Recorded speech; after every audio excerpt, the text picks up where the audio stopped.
Hi, this is Mario Depeine, and this is Setting the Record Straight. This is episode 3 of Setting the Record Straight.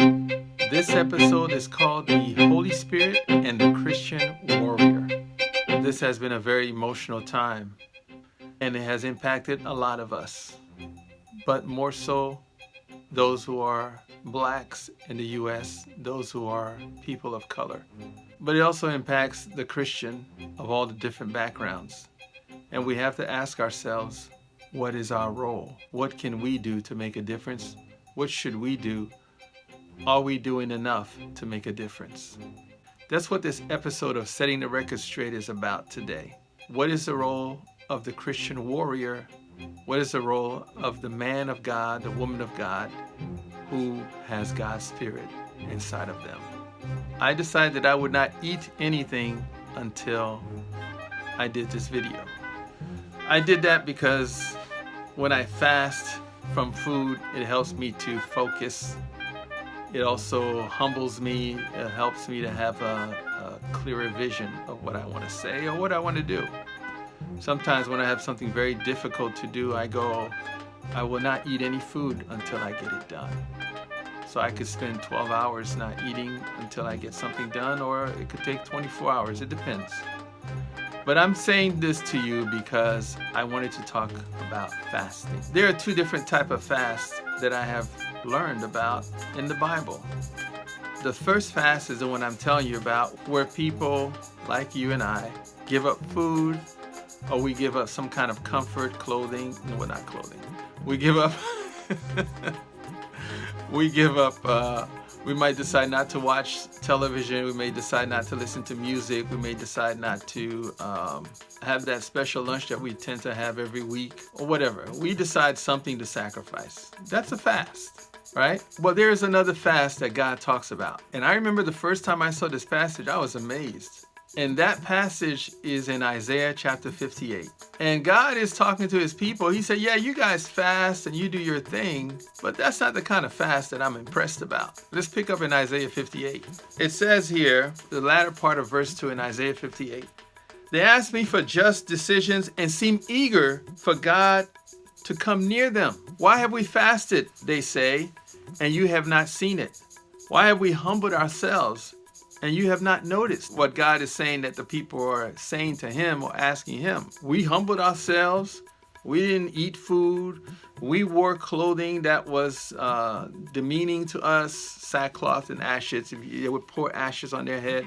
Just different things to humble themselves. And then God says, yet on the day of your fasting, you do as you please and exploit all your workers. Your fasting ends in quarreling and strife, and in striking each other with wicked fists. You cannot fast as you do today and expect your voice to be heard on high. He's saying the kind of fast that you're doing is not the kind of fast that's going to make your voice be heard on high. God's not going to hear your voice based on this kind of fast that you're doing. Now, I'm not saying not to fast, but for these people, he was saying, this is not working. And then he goes, is this the kind of fast I have chosen? Only a day for people to humble themselves? Just one day to humble yourself? Like I'm doing today, I'm humbling myself with this fast of food.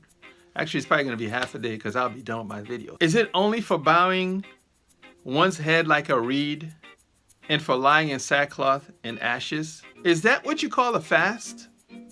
A day acceptable to the Lord? He's like, that's what you call a fast? That's not a fast to me. That's what God is saying. Now, I love this part. I love this part. This is my favorite. This is the climax for this passage. Is not this the kind of fasting I have chosen? He's like, let me make it clear to you. Let me set the record straight. To loose the chains of injustice and untie the cords of the yoke. To set the oppressed free and break every yoke. Whoa! God is saying that the kind of fast he wants us to do as his people is when we loosen the chains of injustice, untie the cords of the yoke. The yoke was something that you would put around the cows to keep them together and make them work as a team. And then he said to set the oppressed free. That is very specific, very clear. No matter what version of the Bible you read, that's what it says. To set the oppressed free. To set the oppressed free. What are you doing to set the oppressed free? What am I doing to set the oppressed free? I'm trying to get more Christians to understand this, because we need as many people as possible to set the oppressed free. Is it not to share your food with the hungry and to provide the poor wanderer with shelter? When you see the naked, to clothe them and not to turn away from your own flesh and blood. He said, clothe people, feed people. I like this because God is telling me, you want to be heard? You want me to hear you? You want me to be connected to you? You want me to be close to you? Take care of the people. That's what he's saying to me. He's saying, take care of those who are experiencing injustice. Take care of those who are oppressed. Take care of those who need food. Take care of those who need clothing. Now, there are a lot of Christians that are doing a lot of great things in taking care of food and shelter and clothing for people. I commend you and I thank you and I appreciate you doing that. So what I want to focus on now is the part about taking care of the oppressed, to set the oppressed free. What are you doing to set the oppressed free? What am I doing to set the oppressed free? I'm trying to get more Christians to understand this, because we need as many people as possible to set the oppressed free. Now, when you fast this way, here's what's going to happen. He says, then your light will break forth like the dawn. Ooh, your light is going to be so bright and big because you're the light of the world, and your healing will quickly appear. He's like, I'll be taking care of you if you take care of other people. He says, then your righteousness will go before you, and the glory of the Lord will be your rear guard. God will be, his presence will be right there with you when you take care of the oppressed. Then you will call and the Lord will answer. Isn't that something? When you take care of the oppressed, you're taking care of the people who are unjustly treated, you will call and the Lord will answer. He's not going to leave me out there. He's not going to leave you out there when you take care of the oppressed. You will cry for help and he will say, here am I. God is saying, as you take care of other people, I will be there for you. And then in verse 10, it says, and if you spend yourselves in behalf of the hungry and satisfy the needs of the oppressed, and satisfy the needs of the oppressed. What are the needs of the oppressed? They need comfort. They need somebody to speak up for them. They need lawyers. They need money for defense. They need somebody to say, this is not right what you're doing to that guy or that woman. They need somebody to defend them. Those are some of the needs of the oppressed. They need hope. They need somebody to say, the future will be better for you, and here's how we're going to help you get there. He says, then your light will rise in the darkness, and your night will become like the noonday. The brightest part of the day is noon, where the sun is right above that area. It says your light will be like the noonday. Then in verse 11 it says, the Lord will guide you always. He will satisfy your needs in a sun-scorched land and will strengthen your frame. You will be like a well-watered garden, like a spring whose waters never fail. Middle of verse 12 it says, you will be called repairer of broken walls, restorer of streets with dwellings. God is saying that we have to fast. And you know what? Taking care of the oppressed, looking out for the needs of the oppressed is a fast. Because once you start taking care of the needs of the oppressed, you're sacrificing your comfort.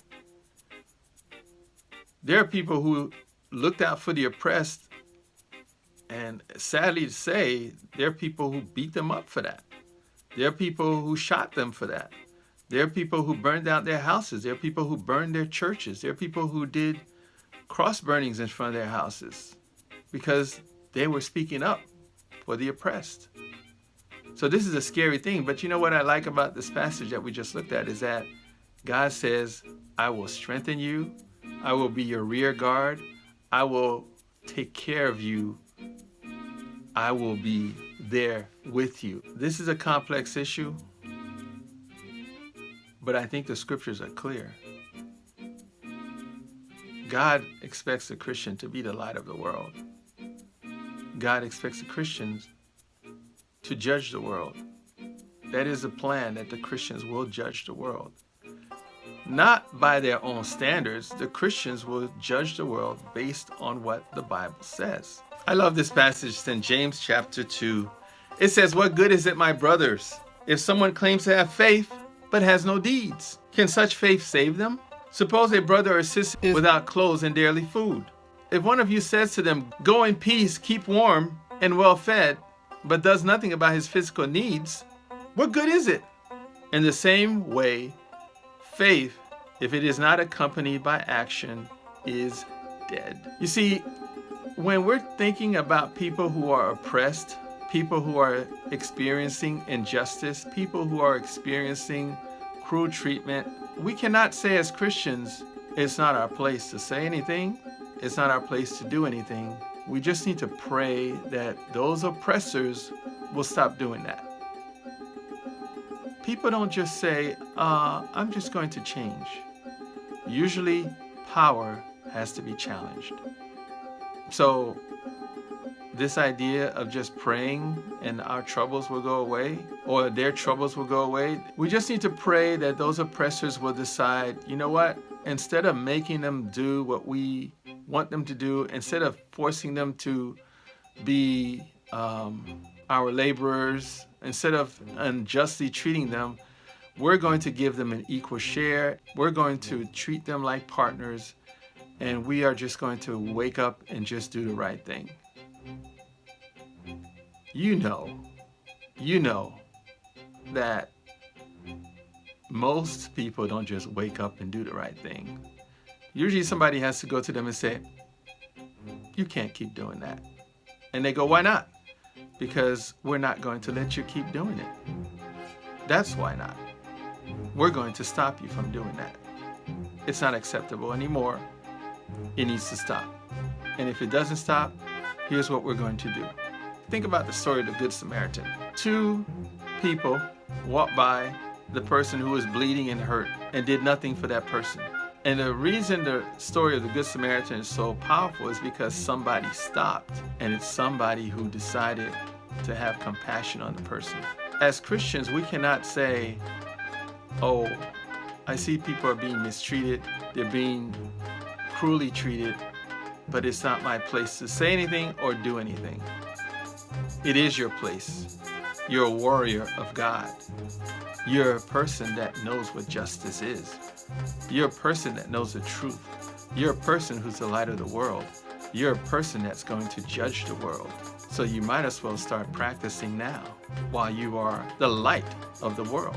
But as we looked at Isaiah 58, we have to take care of the people who are being treated unjustly. We must fight injustice because that's part of the plan of the Christian. But the reality is, God does hold us accountable for that. When I think about Matthew 25, I would hate for God to say to me at the end of my life, when I'm facing him and he says, "When I was oppressed, you did not speak up for me. When I was brutalized by the police, you did not say anything. When I was taken as a slave, you did not speak up for me." And then I would say, "When did that happen?" He said, "Whenever you didn't do it for the people, you didn't do it for me." That's in Matthew 25. This is not even an issue of being on the right side of history. This is more about being on the right side of God. I want God to say, "You fought for justice, and I'm a God of justice." This is in my book on page 176. When Moses left the Egyptian lifestyle and identified with the enslaved and oppressed Jews, he was the light of the world. When Elijah challenged the 450 prophets of Baal and the 400 prophets of Asherah, he was the light of the world. John the Baptist was the light of the world when he challenged Roman soldiers and tax collectors to not be oppressive or greedy. "What should we do then?" the crowd asked. John answered, "Anyone who has 2 shirts should share with the one who has none, and anyone who has food should do the same." Even tax collectors came to be baptized. "Teacher," they asked, "what should we do?" "Don't collect any more than you are required to," he told them. Then some soldiers asked him, "And what should we do?" He replied, "Don't extort money and don't accuse people falsely. Be content with your pay. John answered the people in light of what God says in Isaiah 58. He told them to share their food, clothing, and not to oppress others and be greedy. Here, a righteous man publicly told both ordinary citizens and government officials about God's ways. We, in whatever capacity God shows us, must do the same. As the light of the world and the salt of the earth, we must scatter the darkness and preserve God's ways. I hope you develop some deep convictions about this as well and make a difference from wherever you stand. Thank you for listening.